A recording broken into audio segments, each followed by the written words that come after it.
Good morning সবাইকে। This is me নীলপদ্ম। Welcome back to Niels world. ঘুম থেকে উঠেই ফ্রেশ হয়ে আগে ব্রেকফাস্টটা সেরে নিলাম। এখন ঘড়ির কাঁটায় বাজে 10টা। টুইঙ্কেল বাবুকে শাওয়ার করানোর দিন, তো আর কি সবকিছু জোগাড় যন্ত্র করে ওকে শাওয়ার করাতে স্টার্ট করে দিলাম। আমাদের টুইঙ্কেল কিন্তু জল ঘাঁটতে ভীষণই পছন্দ করে, তাই অন্য সময় বদমাইশি করলেও এই টাইমে কিন্তু কোনো বদমাইশি না। আর আমারও ভালো, ওকে ভালো করে ক্লিন করতে পারছি। ওকে শাওয়ার করানোর পরে আমিও ফ্রেশ হয়ে নিলাম। মা এইদিকে দিয়ে দিল আমাকে আমার লাঞ্চ। আজকের লাঞ্চে ছিল ডালিয়া। বাইরে হচ্ছে প্রচুর বৃষ্টি, আর এইদিকে আমার ক্রেভিং হচ্ছে এখন ঘুরতে যাওয়া। আর যেই ভাবা সেই কাজ, তো বেরিয়ে পড়লাম আমরা সবাই মিলে। তো বিকেলে সব সাঙ্গপাঙ্গদেরকে নিয়ে চললাম উলুবেড়িয়ায়। আর এই হলো উলুবেড়িয়ার নতুন ব্রিজ। এই ব্রিজে তো ভিডিও করলেই ভাইরাল যায়, তো আমিও কিছু শর্টস নিয়ে নিলাম। আর এই যে উলুবেড়িয়ার কালীবাড়িতে ঢোকার সময় কাকু কাকিমারা তো ঠিক এইরকম ভাবে আমাকে দেখছিল। সবাই এরম ভাবে দেখার কারণটা কি সেটা আর বুঝলাম না। যাই হোক, আমি কারোর দিকে না তাকিয়ে সোজা কালীবাড়িতে গেলাম। গিয়েই এই অপরূপ দৃশ্যটা দেখে তো আমার মন ভরে গেল। বৃষ্টির দিনে ঘুরতে বেরোলে বিকেল বেলার নেচারটা কিন্তু অনেকটাই পিসফুল থাকে। বৃষ্টির দিনে গঙ্গার ধারে এলে যে কি শান্তি বলে বোঝানো যায় না, জাস্ট ফিল করতে হয়।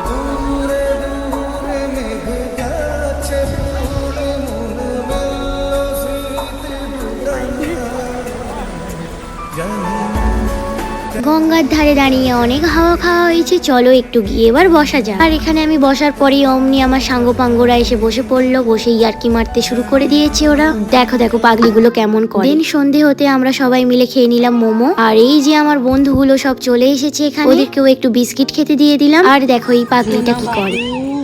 লোতে বাবু না বাবু, টুইঙ্কেল বাবু, বাবু রানী বাবু, শ্যাডো বাবু, রানী বাবু, ডুগু বাবু। আমাদের সাথে আজকে এসেছিল ছোট সদস্য ডুগু বাবু। সে তো ডগিকে একটুও ভয় পায় না, কারণ আমাদের সবার ঘরেতেই একটা করে ডগি আছে, এরকম কিউট বাচ্চা। আর এখানে দেখো কি সুন্দর করে না আদর করছে। আদরে তোর মতো এই বেবিটাকে আদর করা হচ্ছে, আর এরা সবাই দাঁড়িয়ে দাঁড়িয়ে দেখছে। আর এই বাচ্চাটা তো খুব আদরের লোভী, আমাদের কাছ থেকে যেতে চাইছেই না। মন্দিরের ভেতরে হচ্ছে আরতি, তাই আরতি দেখতে আমরা সবাই মিলে চলে এলাম।